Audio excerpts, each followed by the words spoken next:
In the vast and often unsettling annals of true crime, where history and human darkness intertwine, some figures cast long, dark shadows that stretch across decades, their names whispered with a mixture of fear and morbid fascination. These are the notorious criminals, the ones whose deeds are etched into the collective memory, their names forever linked to their deeds, becoming synonymous with the darkest aspects of human nature.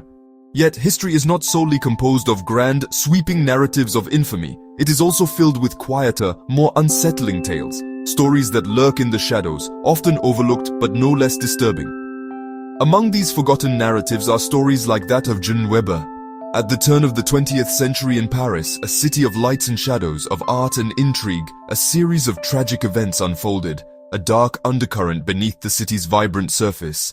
These events centered around a seemingly ordinary woman, a figure who, on the surface, appeared to be just another face in the bustling Parisian crowd. A wife, bound by vows and expectations, mother, nurturing and caring for her children, seemingly embodying the ideals of motherhood and caretaker, entrusted with the lives of the most vulnerable. Jeanne Weber's story is not just a record of crime, a simple recounting of tragic events, but a window into the limitations of early forensic science, a time when the tools and understanding we have today were but a distant dream. It offers a glimpse into the nascent field of criminal psychology, the very birth of our attempts to understand the darkest corners of the human mind. Dubbed l'Ogresse de la Goutte d'Or, or the Ogress of the Goutte d'Or neighborhood, a chilling moniker that speaks volumes about the fear and revulsion she inspired. Her case shocked France, sending ripples of fear and disbelief throughout the nation.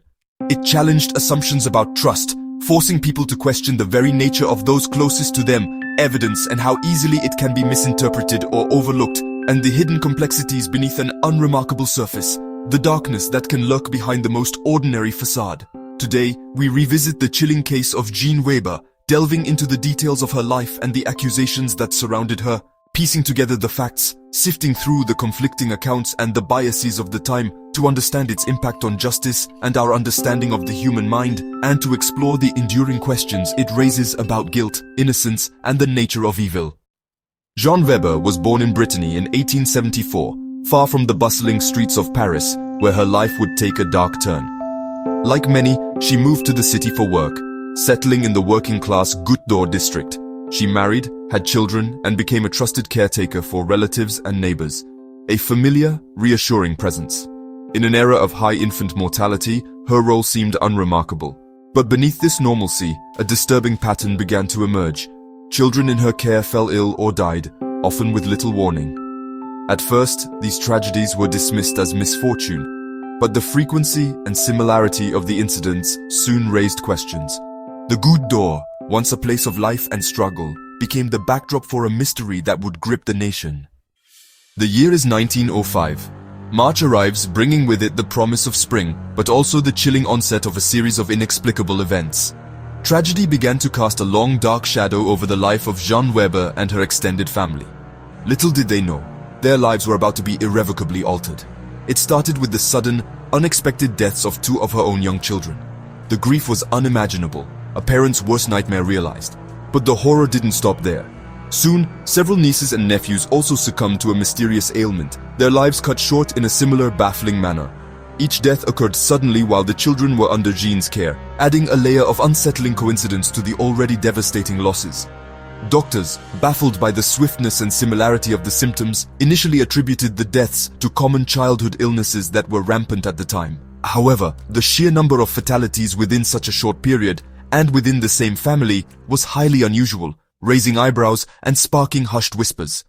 The turning point, the moment when doubt began to solidify into suspicion, came with a particularly disturbing incident.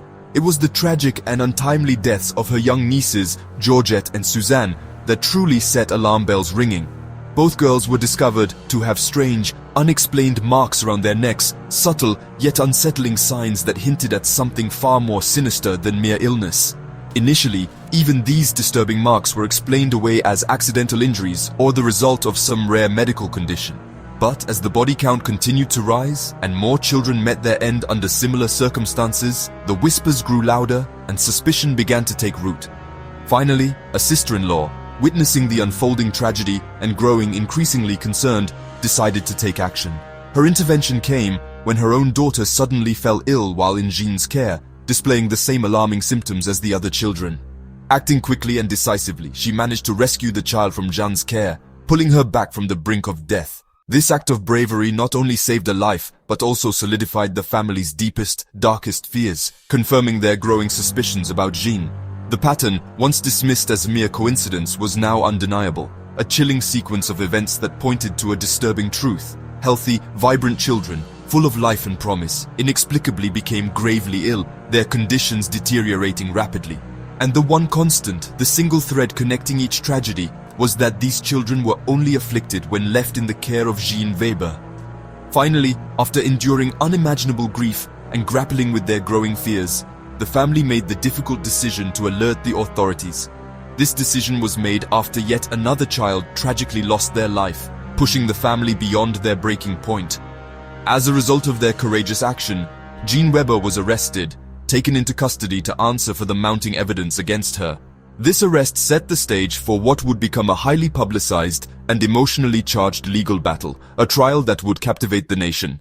The courtroom drama that followed would be filled with shocking revelations, conflicting testimonies, and intense scrutiny from the public and the press alike. The central question that hung heavy in the air, the question that everyone wanted answered, was simple yet profound. Was this devastating series of deaths merely a string of tragic coincidences? A cruel twist of fate that had befallen this unfortunate family? Or was there something far more sinister at play? A dark and malevolent force lurking beneath the surface, deliberately targeting these innocent children? The year is 1906. Paris is gripped by a chilling case, one that would expose the fault lines in French society and ignite a fierce debate about justice, evidence, and the very nature of evil. Jeanne Weber's trial in January 1906 became a national spectacle. The courtroom was packed, the streets outside teeming with onlookers, all eager to witness the unfolding drama. The prosecution meticulously detailed the disturbing pattern of deaths, laying out a timeline of tragedy and suspicion. Each child's passing, each instance of Weber's presence, was presented as a piece of a horrifying puzzle. They argued it was a pattern too frequent, too consistent to be mere chance. The sheer number of fatalities surrounding Jeanne Weber, they claimed, pointed to a deliberate and sinister hand. Family members, their voices trembling with grief and suspicion, testified to their growing unease and the strange circumstances surrounding the deaths of their children. They recounted Weber's presence, her actions, and the unsettling feeling that something was terribly wrong. But the defense countered with the testimony of respected medical experts, figures of authority and scientific knowledge who offered alternative explanations for the children's deaths. One of the most prominent was Dr. Léon-Henri Martin, a physician of considerable reputation. He argued that the symptoms and marks observed on the deceased could be explained by known illnesses and conditions prevalent at the time, particularly among impoverished children. This medical testimony cast a significant doubt on the prosecution's case, introducing the possibility of natural causes and challenging the narrative of deliberate murder. The press, in its relentless pursuit of a sensational story, fueled the already intense public debate, amplifying the conflicting narratives and stoking the flames of speculation. Newspapers painted Jeanne Weber as either a depraved monster, a cold-blooded killer preying on vulnerable children, or a victim of ignorance and circumstance, a woman caught in a web of poverty and misunderstanding. Jeanne's calm and almost detached demeanor in court only deepened the mystery surrounding her. Her stoicism was unsettling. Was she coldly guilty, masking her true nature behind a facade of composure, or stoically innocent, bearing the weight of false accusations with quiet dignity? The jury, sequestered and burdened by the weight of their responsibility, faced a profound dilemma. They had to reconcile the chilling patterns of death and the compelling circumstantial evidence with the lack of definitive proof and the conflicting medical opinions. The trial became a battleground not just for Jeanne Weber's fate, but for fundamental ideas about medicine and its limitations, the very definition of justice in the face of uncertainty, and the inherent limits of evidence in uncovering the truth. France watched, with bated breath, deeply divided in their opinions, their anxieties and prejudices laid bare by this extraordinary case. The nation held its breath as the fate of the woman they called the Ogress of the Goutte hung precariously in the balance, a symbol of their deepest fears and societal anxieties. After weeks of testimony, the jury deliberated: was Jeanne Weber a serial predator or a victim of tragic coincidence? The defense's arguments, especially Dr. Henry Martin's, introduced enough doubt to sway the jury. On February 6, 1906, Jeanne Weber was acquitted of all charges. The courtroom erupted. Some saw justice, others saw failure. Though legally cleared, suspicion lingered, and Jeanne struggled to rebuild her life. She left Paris, but the shadow of the case followed her. For many, her acquittal was not the end, but the beginning of deeper unease. The story of Jeanne Weber was far from over. Seeking anonymity, Jeanne Weber moved to rural Indre, adopting the name Madame Moulinet and working at a children's home. For a brief time, it seemed she might escape her past. But in April 1907, a child died under her care, again with suspicious marks. The local doctor, aware of her history, quickly connected the dots. Authorities confirmed her identity, and the news reignited public outrage. This time, the defense of coincidence rang hollow. Jeanne was arrested once more, but now the focus shifted. Was she criminally guilty or dangerously unwell? The legal system prepared for a very different reckoning. Instead of another trial, Jeanne Weber was placed under supervision in the village of Villedieu, living with a relative. The hope was that isolation would prevent further tragedy. But in May 1908, disaster struck again. Jeanne was caught attacking her relative's young son, Auguste. This time, there was an eyewitness. No ambiguity, no medical debate. The attack provided the irrefutable proof that had eluded investigators for years. The pattern was no longer speculation, it was fact. Jeanne Weber was now recognized as a clear danger, and the question shifted from guilt to motive. The criminal justice system stepped aside, and psychiatry took center stage. The ogress of the Goutte was finally unmasked. Declared insane in 1908, Jeanne Weber was committed to the Marville Asylum near Nancy. There, she lived out her days under medical supervision, her violent impulses subdued but not forgotten. Doctors struggled to diagnose her, debating whether her actions were hysteria, degenerative disease, or something else.